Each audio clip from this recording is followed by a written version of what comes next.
Olá, Alina Grimberg, que fala em nome do Movimento Psicanalítico. Hoje eu vou retornar a um conceito que deixei escapar quando semana passada nós falávamos sobre censura interior. Muito bem, vou voltar a esse assunto ou apresentar esse assunto, que é o desejo, da melhor forma de simplificação que se possa ter para abordar esse assunto. Bom, quando é que surge o conceito de desejo e de censura junto em Freud? Foi quando ele tentou, de alguma maneira, interpretar os sonhos. Quando ele foi tentar investigar os sonhos, ele considerou que as imagens e as palavras que surgiam nos discursos, nos diálogos ou nos pensamentos do sonho nem sempre eram consistentes, quer dizer, nem sempre queriam dizer mesmo aquilo que pareciam dizer.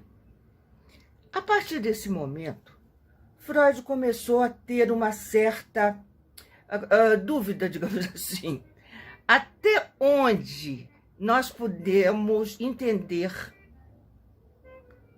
se a realidade de fato existe ou se a realidade é algo que é interrompido pelos nossos desejos. É tão complexo esse assunto que não foi à toa que eu deixei ele escapar.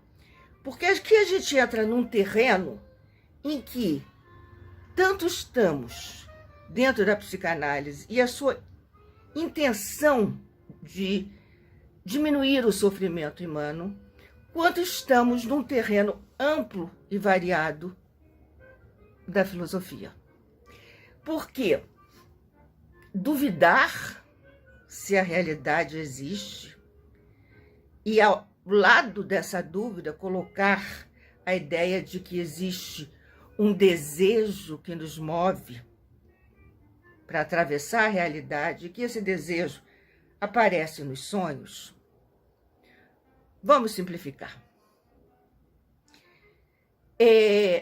Sim, os sonhos são uma realização de desejo. É o que nos apresentava Freud. Mas uma realização de qual desejo? Porque não é daquele desejo que eu falo assim, ai, que vontade de comer um doce e vou lá na cozinha e preparo um mingau bem doce de aveia ou de maisena com leitinho quentinho. Hoje está um dia fresco, né? Então, isso que eu conscientemente faço de ir em direção a algo que eu digo que quero, isso chama-se vontade. Tô com vontade de... Mas não é o desejo. Desejo, a gente habitualmente liga a ideia de desejar alguém. Ou a gente apresenta esse tema do desejo como se fosse algo que a gente dissesse como quase impossível. Imaginou?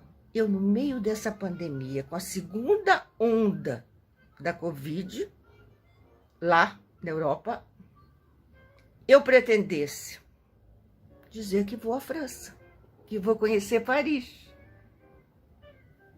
Posso dizer, mas o que importa mesmo é a fantasia que eu faço sobre essa ida.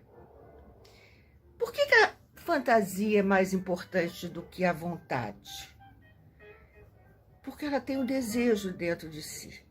E o desejo é sempre um desejo de retornar.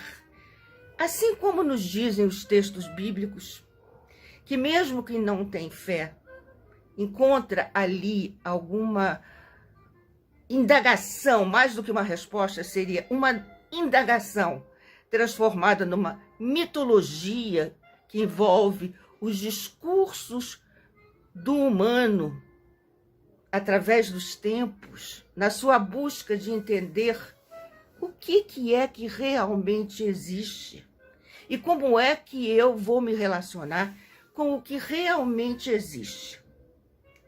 Então Freud resolveu dizer que o desejo é sempre um desejo de retorno a algo que a gente viveu, mas não tem possibilidade de volta, né? É algo que a gente viveu de uma completude, de não precisar pedir nada, de estar em estado de atendimento total. É claro que eu estou falando, hipoteticamente, no retorno ao ventre materno. Aquele momento em que eu não precisava dar nenhum gritinho para alguém saber que eu existia e para tentar entender como é que eu existo. Olha que o quadro já está ficando complicado. A partir do momento que eu quero voltar para uma época onde não havia desejo. Eu quero voltar para uma época onde havia uma completude insuspeitável.